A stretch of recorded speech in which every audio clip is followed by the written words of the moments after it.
नमस्कार दोस्तों, आप देख रहे हो संगम मोटिवेशन और जो स्क्रीन पर देख रहे हैं वो ये करेंगे हम पास्ट टेंस के एक्सरसाइज। जो पास्ट टेंस हमने सीखा था, जो फॉर्मूले लिए हुए थे, ये हमारे फॉर्मूले हैं ऊपर जो दिया हुआ था, तो उसी का हम एक्सरसाइज करेंगे।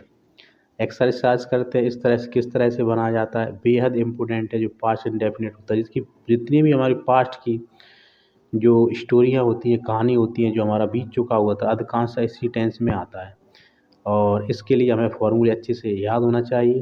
तो चलिए हम स्टार्ट करते हैं इसके लिए। तो जो हमारा जो पहला सेंटेंस है, जो हर क्लास बोलने के लिए, हर किसी के लिए बहुत आवश्यक है।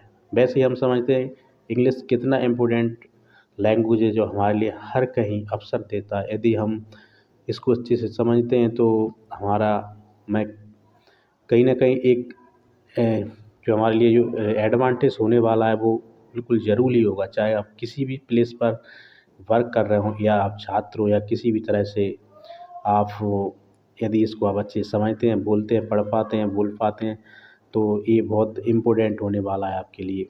तो चलिए जो स्टार्ट करते हैं। हमारा जो फर्स्ट सेंटेंस रहा हमारा वो है, वह पत्र लिखता था। ये उसकी पहचान हुई हमारी, वह पत्र लिखता था। He wrote a letter, he wrote a letter, इसमें लिखा हुआ है he wrote a letter, he wrote a letter. तो ये सेकंड फॉर्म राइट का राइट है, लिखना होता है, इसका सेकंड फॉर्म इसमें आया हुआ है। सेकंड सेंटेंस है हमारा, उसने पत्र लिखा, ही रोट अ लेटर। इसी तरह से दोनों ही सेंटेंस एक ही समान बनेंगे। और इसका ये तीसरा सेंटेंस है हमारा, वह पत्र नहीं लिखता था, he did not write a letter.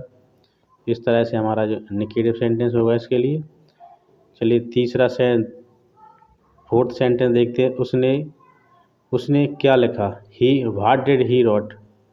तो ये इंट्रोगेटिव है, डबल इंट्रोगेटिव, इसमें इस तरह से सेंटेंस बनता है। इसमें डबल इंट्रोगेटिव डब्ल्यू एस शब्द पहले आ जाएगा, तो इसका हो जाएगा what did he right, what did he right. इसका जो वर्ब है उसमें फर्स्ट फॉर्म पूछा जाता है, ओ सॉरी फर्स्ट फॉर्म इसमें आता है।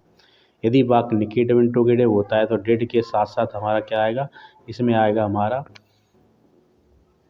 तो वर्ब का फर्स्ट फॉर्म ही रहता है। चलिए तो अगला क्वेश्चन देखते हैं इसके लिए। मेरा पर्स चोरी हो गया, मेरा पर्स चोरी हो गया।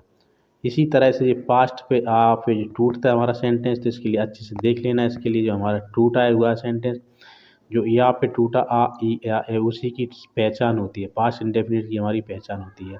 तो हमारा ये सेंटेंस इसमें दिया हुआ है। तो फिफ्थ वाले सेंटेंस को हम देख लेते हैं इसके लिए किस तरह से हमारा ये बनेगा।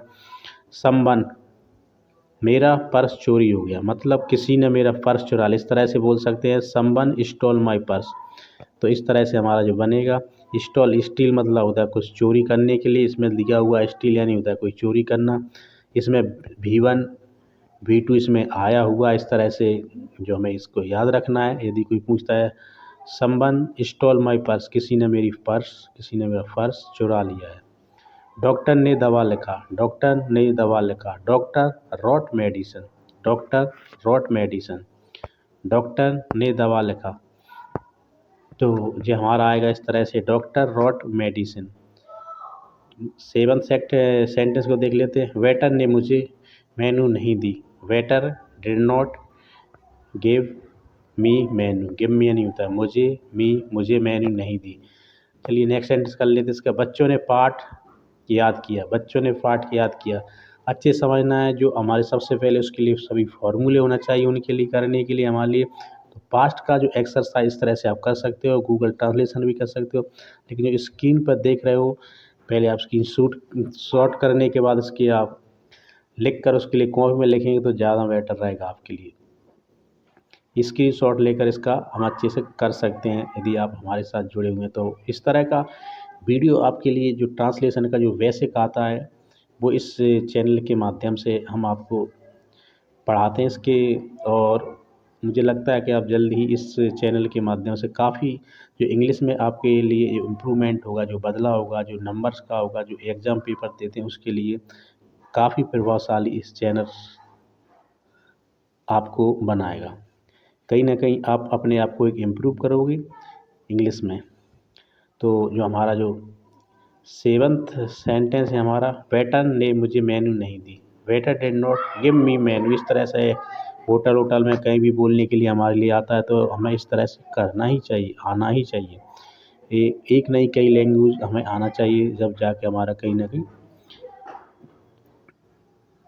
हम एक सफल इंसान बनते हैं। बच्चों ने पाठ याद किया, तो ये भी उसी का है, बच्चों ने पाठ याद किया। Children learned chapter, children learned chapter, तो इस तरह से इसका आएगा। इसमें भी टू लगा हुआ है। जितना भी वर्ब का सेकंड फॉर्म बना हुआ है वो उसी सेंटेंस के लिए बना हुआ है, तो इतना भी हमारे लिए याद रखना है। तो जो भी हमारे लिए इसका जो आएगा, तो इस तरह से हमारे लिए आया है। चलिए अगला सेंटेंस देखते हैं हमारा। 9 है, मैंने आपसे क्या कहा। What did I tell you? What did I tell you? मैंने आपसे क्या कहा। तो इस तरह से आप डेली प्रैक्टिस करेंगे तो निश्चित है आपके लिए बिल्कुल इस तरह सा जो आपके इम्प्रूवमेंट बिल्कुल निश्चित ही आने वाला है। तो मैंने आपसे क्या कहा, जो स्क्रीन पर देख रहे हैं ये सेंटेंस है हमारा, मैंने आपसे क्या कहा। इसका what did I tell you, what did I tell you. इस तरह से हमारा इसका जो सेंटेंस बनेगा। एम्पायर ने सही निर्णय लिया, एम्पायर ने सही निर्णय लिया। टेक एन होता है लेना, राइट डिसीजन। एम्पायर टुक राइट डिसीजन, एम्पायर टुक राइट डिसीजन। जो टिक इसमें सेकंड फॉर्म लगा हुआ है वो पास्ट इंडेफिनिट सी के लिए होता है। जब तक वाक्य एफर्मेटिव इंडिकेटिव इंट्रोगेटिव होने पर डेड आता है, इसकी हेल्प में डेड होती है पास्ट इंडेफिनिट की। और मित्रों 11th वाला जो हमारा वह मीनिंग नहीं लिखता था। 11th वाला वह मीनिंग नहीं लिखता था। He did not write meaning। इसका बनेगा he did not write meaning, he did not write meaning। और जो 12th वाला है हमारा, हम मीनिंग नहीं लिखते थे, हम मीनिंग नहीं लिखते थे। we did not write meaning। इस तरह से हमारा जो बनेगा। उसने कई जानवरों की जान बचाई, उसने कई जानवरों की जान बचाई, उसने कई जानवरों की जान बचाई। 13 वाला हमारा